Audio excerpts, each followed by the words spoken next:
வணக்கம்மா, எல்லாரும் நல்லா இருக்கீங்களா? வெல்கம் டு தமிழ்மா சமையல். இன்னைக்கு நம்ம கத்திரிக்காய் வறுவல் செய்ய போகிறோம். அது எப்படி செய்யணும்னு பார்க்கலாம். 2 வெங்காயம் கட் பண்ணி வச்சுருக்கேன், 2 தக்காளி கட் பண்ணி வச்சுருக்கேன், ஒரு 7-8 பல்லு பூண்டுக்கு பிடிச்சி வச்சுருக்கேன், சின்ன துண்டு இஞ்சி வச்சுருக்கேன், ஒரு 1/2 டேபிள் ஸ்பூன் சோம்பு வச்சுருக்கேன், கொஞ்சம் கருவேப்பிலை கொத்தமல்லி, ஒரு 10 கத்திரிக்காய் முழுசாக இந்த மாதிரி கட் பண்ணி வச்சுருக்கேன். பூச்சி இருக்கா பார்த்துட்டு இந்த மாதிரி கட் பண்ணணும். ஒரு 3 டேபிள் ஸ்பூன் மிளகாத்தூள் வச்சுருக்கேன், கொஞ்சம் ஒரு ஸ்பூன் மஞ்சத்தூள் போட்டுக்கலாம், தேவையான அளவு உப்பு போட்டுக்கலாம். இன்றைக்கி எப்படி செய்யணும்னு பார்க்கலாம் வாங்க.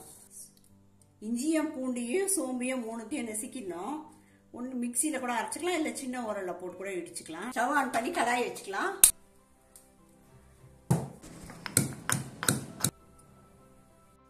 ஒரு 3 டேபிள் ஸ்பூன் எண்ணெய் ஊற்றிக்கலாம். ஒரு 2 ஸ்பூன் கடுகு போட்டுக்கலாம். ஒரு 4 ஸ்பூன் சீரகம் போட்டுக்கலாம். கடுகு பொரிஞ்சிச்சு, வெங்காயம் போட்டுக்கலாம். வெங்காயம் வதங்கிறதுக்கு ஒரு 4 ஸ்பூனுக்கு போட்டுக்கலாம். இடிச்சு வச்சிருக்க இந்த இஞ்சி பூண்டு சோம்பை போட்டுக்கலாம்.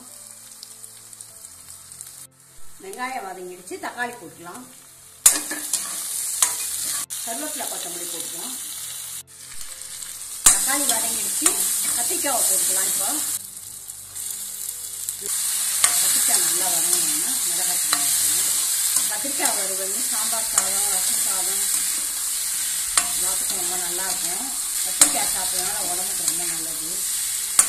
கொலஸ்ட்ரால், கெட்ட கொலஸ்ட்ரால் வராமல் தடுக்குன்றாங்க. கொலஸ்ட்ரால் இருந்தாலும் கரைஞ்சிருந்தாங்க. எடுத்து வச்சுருக்க மிளகாத்தூள் போட்டுக்கலாம். ஒரு 1/2 ஸ்பூன் மஞ்சள் தூள் போட்டுக்கலாம். ஒரு ஸ்பூன் உப்பு போட்டுக்கலாம். உங்களுக்கு தேவையான அளவு போட்டுக்கலாம். மிளகாத்தூள் நெடி போகிற அளவுக்கு வதக்கிட்டு தண்ணி ஊற்றிடலாம். இப்போ தண்ணி ஊற்றிடலாம். ஒரு 3/4 டம்ளர் தண்ணி ஊற்றிடலாம். தண்ணி ஊற்றி கலக்கி மூடி வச்சிடலாம். ஒரு 10 நிமிஷத்தில் வெந்துடும். கட்டு போட்டு மூடிடலாம். கத்திரிக்காய் வெந்துடுச்சா பார்க்கலாம்.